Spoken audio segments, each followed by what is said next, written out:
I just finished my meal prep for this week. This is a carne asada with some cauliflower, lime, cilantro rice. It looks kind of like fried rice, but it's not. And this is a broccoli cheddar chicken kind of casserole looking thing. Peppers, onions, and yeah, I think that's about it.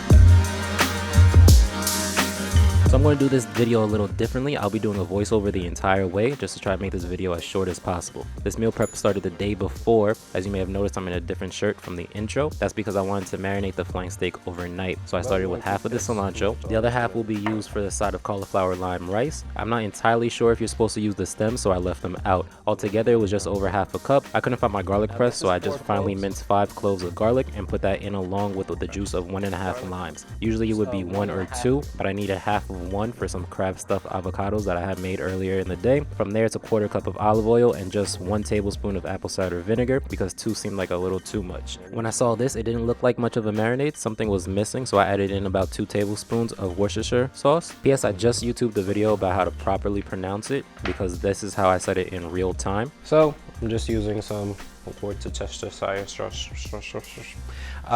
Yeah, this. That being said, now it's time to season the steak. Now you could season the cilantro mixture instead, but I like to season the meat directly so I can get a visual for how much I'm really putting in. It gets salt, pepper, garlic and onion powder, chili powder, and just a hint of cayenne pepper. Season both sides, and now it's time for the Ziploc bag. A little note, flipping the edges makes it a little easier to slide the pieces in. Then I added the cilantro marinade, got out as much air as possible, and made sure it was evenly distributed. Into the fridge this goes overnight. So I'll see you tomorrow or right now. So should we do this intro again? My hands are freezing. So welcome to part 2 of this meal prep. At the time, I didn't know I would be doing a voiceover and I wanted to keep at least something in. Anyway, for the most part, I start every meal prep with the vegetables and preheating the oven. Today, 375 will do. The only vegetables needed here are the peppers and onions because the broccoli is frozen and the cauliflower is already riced. By the way, I read somewhere that covering the onions with a damp paper towel can help when they are burning your eyes like they are to me right now. From happening.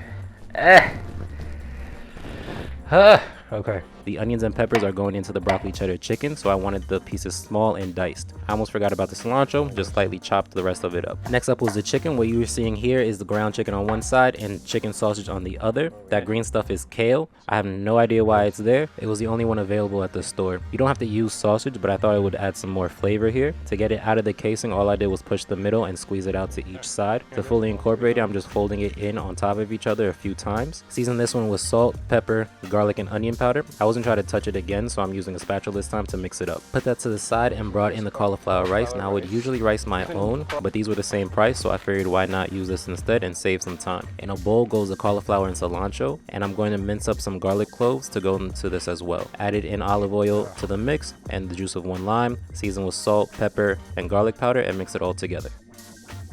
Now it's time for the broccoli, 2 bags frozen. I always wondered if I should oil and season them while they are still frozen, but that's a question for another day because I already covered it in olive oil, salt, and garlic powder. Into the oven they go, uncovered at 375. Time to move on to the stove. The onions and peppers will be cooked in avocado oil. I always add a little bit of salt to help the onions sweat. While that goes, I decided to start the flank steak. This will be cooked in butter and just a little avocado oil so it doesn't burn. This is a pretty big piece. It would have been smart to cut it down or pound it out, or make it flat or relatively the same size, but I didn't, so I'm just gonna have to deal with this huge thing. Going to cook this until a nice crust forms. Because of the size, I'll be turning this over a few times just to make sure it cooks through evenly.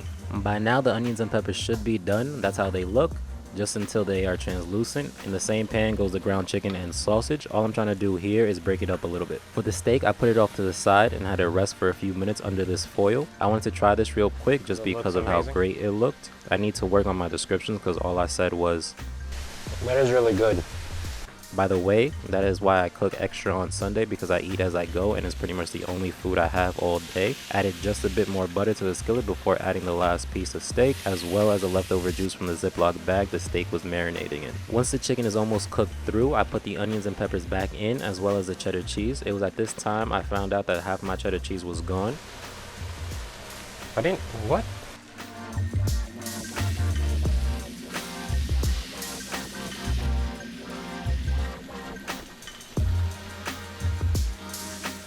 By now, the broccoli was where I wanted to be, but it did have some liquid that I wanted to pour out before putting in the chicken. I used a slotted spoon to dump the chicken in because this had some cooking juice as well. To supplement my lack of cheddar, I used mozzarella cheese and placed it all back into the oven. Everything should be cooked by now, so this is just to melt the cheese and let everything come together. Back to the skillet, this big piece of meat should be ready to go. I set that aside to rest and dumped in the cauliflower rice into all that deliciousness from the carne asada. Made sure not to waste any of it from the bottom. I usually don't cook my cauliflower rice that long. I don't like it too soft. Back to the steak, I cut this into strips that will fit nicely into my meal prep container. If I was eating this right now, I would love it this pink, but because it's for my meal prep, I like to cut it up, cook a little bit more, since reheating medium rare meat isn't my favorite thing to do. So I put some of it back into the skillet with a little bit more butter once the cauliflower rice was done and put into their containers for the week. Now it's time to take out the broccoli cheddar chicken, and look how insanely good that looks with all the cheese melted. Of course I have to try this as well. I'm gonna try this, of course, because it looks so good. Look, broccoli, chicken, some cheese on top. Oh. This is really good. And again, all I say is really good, and that's why this is a keto channel and not a cooking channel, because to be honest, all I care about is if it's good, because if it's good and low carb, that means it fits and keeps me keto and satisfied for another week. At least I did come back with... You can taste the chicken sausage all the way through. Time to bring back the steak that was finishing off in the background. So that's how that looks now. So that was this week's meal prep. There is carne asada with some cauliflower, lime, cilantro kind of rice that looks kind of fried now, so we'll find out what it is in the title. And this is broccoli cheddar chicken. Broccoli cheddar chicken. Yeah, with some chicken sausage, some broccoli. I mean, you know that. Thank you for watching. This has been this week's meal prep. If you're interested in learning more about how a low carb lifestyle can work for you and your long-term weight loss and maintenance goals, you should hit that subscribe button. You should hit that bell so you know when more of these videos come out. Let's say if you like them. This is the last that I'm cooking this weekend. So maybe you want to see some corn dogs, keto corn dogs, some fried crab legs. What are the other ones that I made this week? A grilled cheese sandwich, some crab stuffed avocados, and there was one more, I think. It's not coming to me. What is it? Oh, a breakfast pizza. How can I forget that one? A meat lover's breakfast pizza. Those have come out already, should have come out already. You should click on one of those. Those would be linked or something, I don't know. They're somewhere on my channel. But I do want to thank you for watching this one at least, and I will see you in the next one.